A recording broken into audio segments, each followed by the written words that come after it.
Welcome. My name is Brian Baker, and I was drafted and served in the Army from 1970 to 1972. I did not serve in Vietnam, but I had a kinship with many veteran friends who did, and they inspired me to tell their stories. When I first started the research on Agent Orange, I was generally aware of the health issues faced by Vietnam War veterans, but they were impersonal abstractions. As I interviewed people who were affected by the after effects of service in Vietnam, the human side of pain and suffering became a major part of the story. And as I dug deeper, I began to realize that the story of Agent Orange is not a footnote to the history of the Vietnam War, but a still living legacy of major consequences today. When Machiavelli immortalized the concept of the ends justify the means, he must have been thinking about Vietnam. The end was to prevent the communists from taking over in South Vietnam. While ultimately they failed in that mission, the military prosecuted the war as if it could succeed. It used its superior firepower and technology to negate the battlefield advantage of jungle cover and high grass that afforded the Viet Cong an ability to approach and attack at close quarters. Ultimately, the strategy prolonged the war and catastrophically exposed the soldiers to chemicals that later on proved to be disastrous for their health.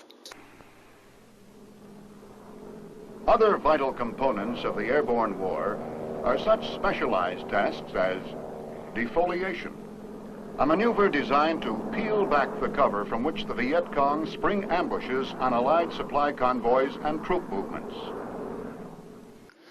By defoliating areas around the military bases and combat zones, the natural cover would be lost to the enemy, and lives of American soldiers would be saved from surprise attacks. I didn't know it was Agent Orange. I'd see this vapor coming down from an airplane, and I just suspected that they were spraying the foliage, you know. The grass was taller than this house, and they cautioned us not to go in there because it might be infested with the VC. Well, when we got there, they told us that we're spraying Agent Orange, especially in the areas that they had control over, which are like Cam Ranh Bay and Da Nang and Saigon. But they never really specifically said, it was a defoliant, and that's all we knew.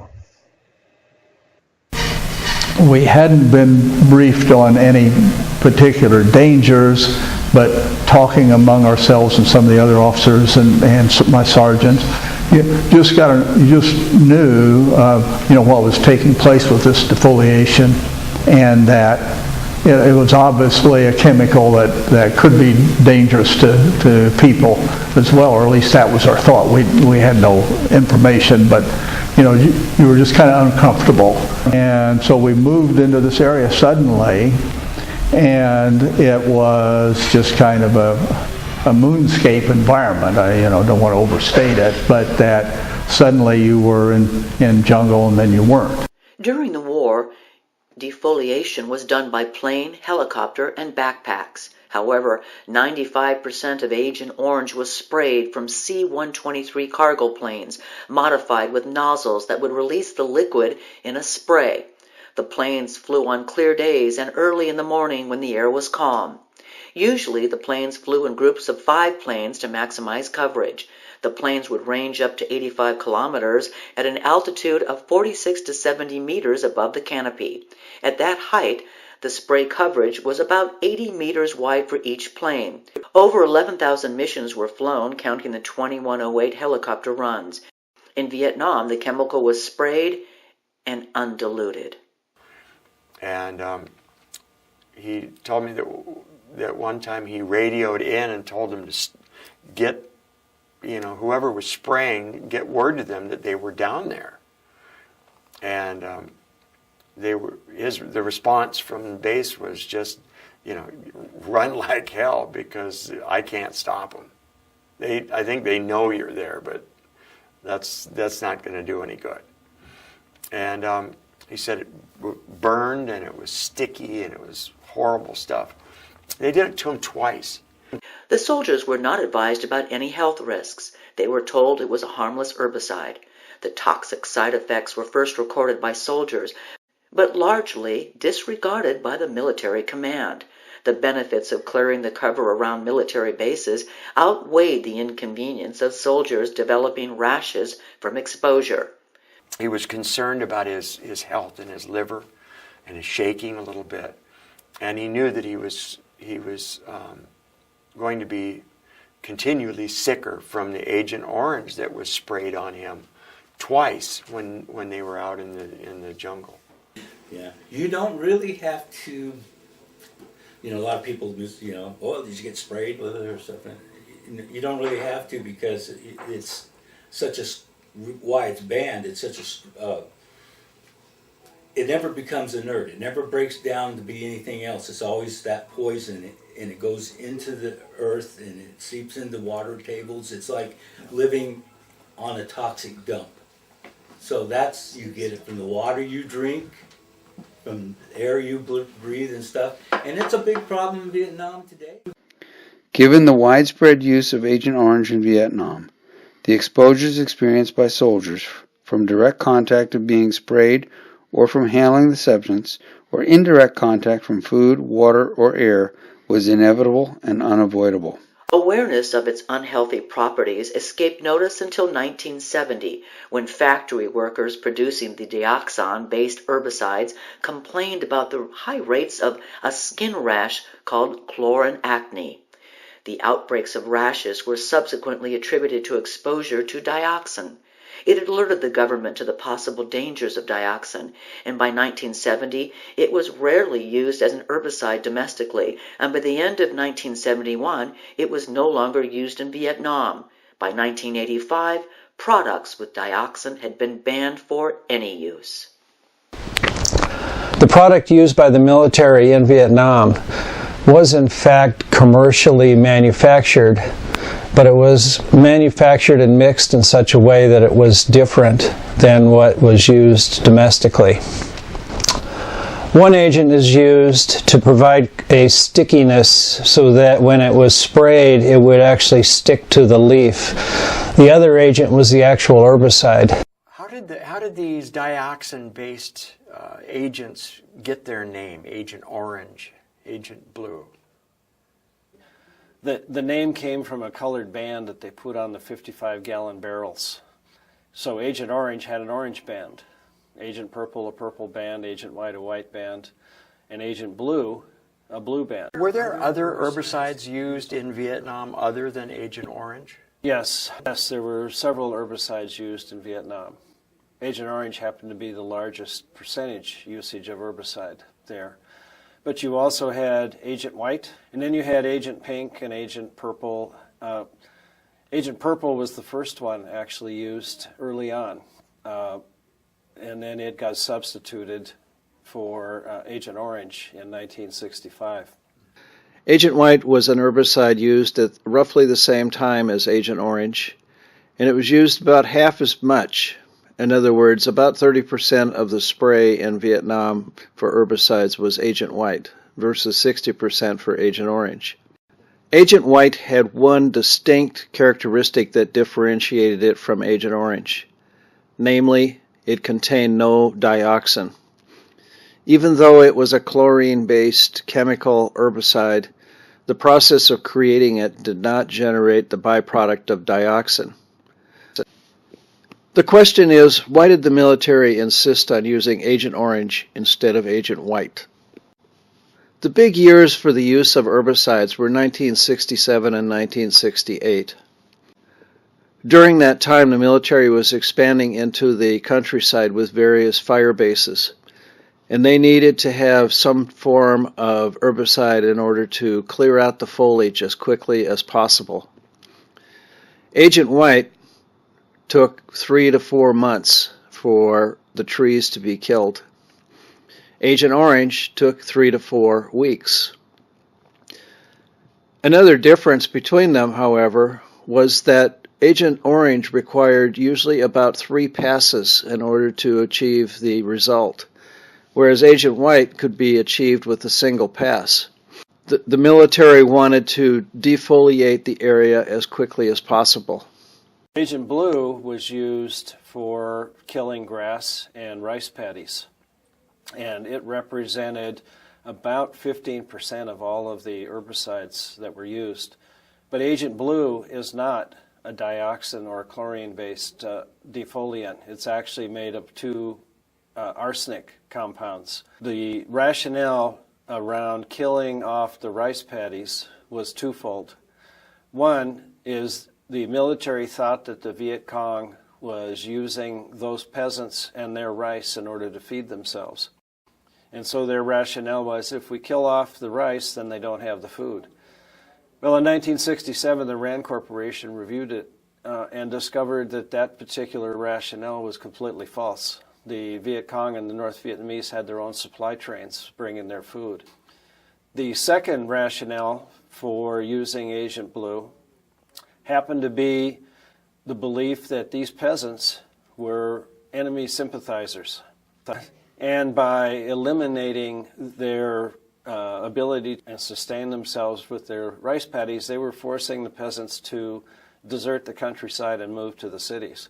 One could actually say that, well, they may not have been enemy sympathizers before their rice paddies were destroyed. They probably had some sympathy toward the enemy after we destroyed their rice paddies.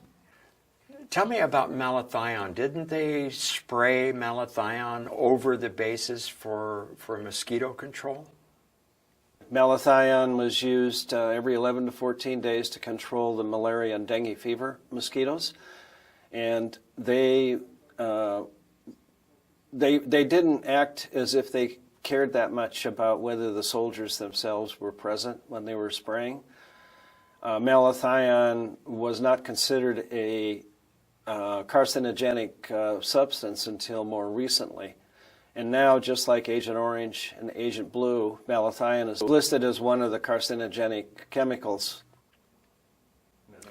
Have they ever proved, unequivocally proved, that Agent Orange or any of these dioxin-based sprays are carcinogenic? They have never been able to definitively prove that Agent Orange, Agent Blue, or malathion, for that matter, cause cancer. They've had over 50 studies that have been done of 3 different types. The most common type is what we'll call a correlation type circumstantial evidence, and that is they'll look at the soldiers that had contact with the substance or the soldiers that were in the field that were exposed to the chemicals and compare them to people that had no exposure. And what they found is that for roughly 14 different types of ailments, that the people that were in Vietnam had a significantly higher percentage of likelihood of cancer, or more recently, type 2 diabetes. They did a study with guinea pigs, and they found very low dosage of dioxin created instant cancers. They then went to hamsters, and they found low doses of dioxin had no effect on hamsters, and it wasn't until they increased the dosage by over 1,000 times that the hamsters started manifesting the same kind of diseases. So the scientists then said, this is not helpful because we don't know whether humans are more like guinea pigs or like hamsters. The third type of study focused on how Agent Orange and Agent Blue contaminants invade cells and disrupt cellular balance. The molecule will actually penetrate into the nucleus of the cell and modify the DNA. And when the DNA gets modified, the effect that has is either it prevents the cell from being able to eliminate or repair itself, or it becomes malignant and goes crazy. And he ended up getting sicker and sicker. They told him that it was because of all the damage from being sniped that was the problem. And he kept saying, no, it was the Agent Orange. And they denied him treatment. They wouldn't even discuss it. From 1972 to 1991, despite growing evidence of the deteriorating health of thousands of veterans and the growing number of studies that establish a link with service in Vietnam, denial by the government, and resistance for recognition prolonged suffering by veterans and their families. According to the United States Army and the Department of Defense, every person who served in the Republic of Vietnam was exposed to Agent Orange. And that's from day one that you're there till the day you leave. So every day was a relevant day. And the weird part of it all, Agent Orange exposure, nobody knew anything about it. I am here speaking on behalf of a very, very good friend of mine, a brother of mine. He said that he knows that they know, but they are just blanket refusing to acknowledge any part of it. And they wouldn't even discuss it. And shortly before he died of liver cancer, he asked me to, in whatever way I could, to try to further the fight for veterans against denying Agent Orange as a huge health issue in veterans. When the soldiers were discharged after service, the government focused on programs that would allow them to quickly integrate into the civilian workforce. Other than gunshot and ordnance wounds, the government and the Veterans Administration were not structured to recognize nor serve veterans with more subtle ailments such as PTSD and diseases resulting from exposure to Agent Orange. In 1977, the public for the first time became aware of the plight of soldiers from Vietnam and exposure to Agent Orange via a TV documentary release called Agent Orange, The Deadly Fog. Regardless of the heart-wrenching story and circumstantial evidence from the documentary, the VA and the chemical companies continued to assert that no scientific evidence supported the claim that Agent Orange caused cancers, and therefore no disability compensation was granted. The VA chose only to set up Agent Orange Registry in 1978 and offered to conduct exams and make referrals, but it did not classify the ailments as disabilities nor provide any compensation or hospital coverage until 1989, and then only 3 specific conditions. The recognition of Agent Orange pathologies can be attributed to the clamor from a handful of activists, a law firm, and the Vietnam Veterans of America. In 1979, a New York law firm filed a class action suit against the chemical companies for failing to reveal the dangers of dioxin.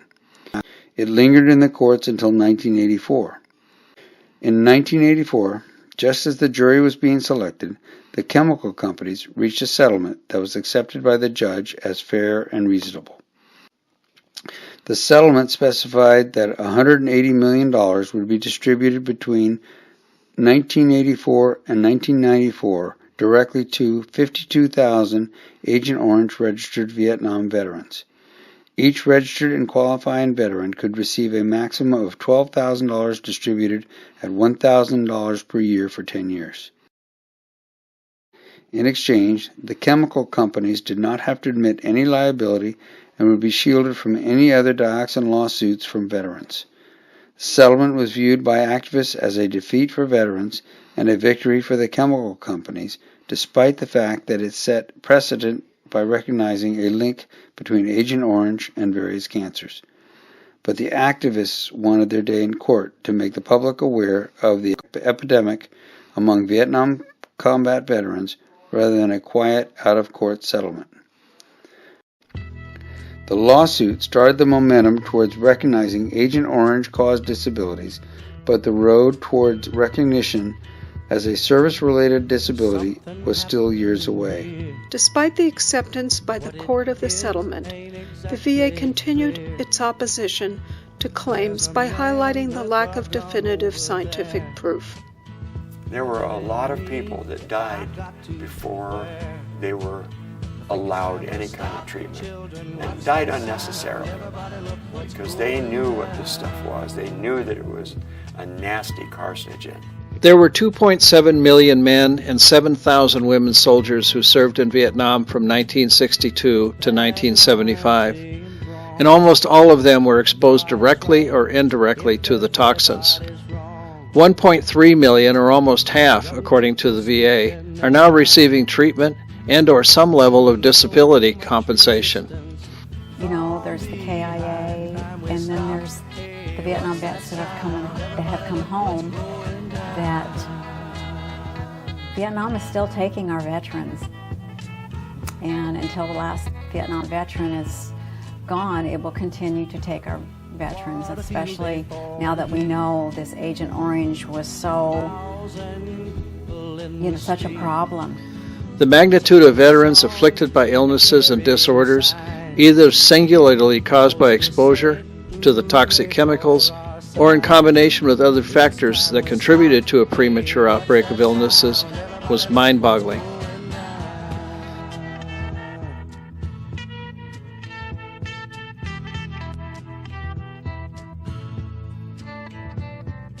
Paranoia strikes deep